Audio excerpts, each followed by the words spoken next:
Here's a random fact you probably don't know. In New Zealand, Christmas happens during peak summer, completely flipping the classic holiday imagery upside down.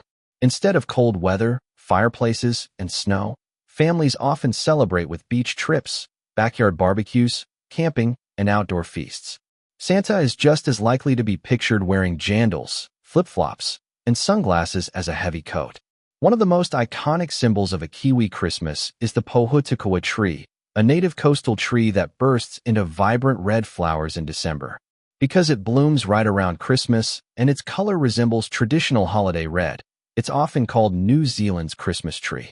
You'll see it lining beaches and cliffs, featured in holiday cards, songs, and decorations. For many New Zealanders, seeing pōhutukawa flowers means Christmas has truly arrived, a holiday defined by sunshine, ocean breezes, and long summer evenings rather than winter wonderlands.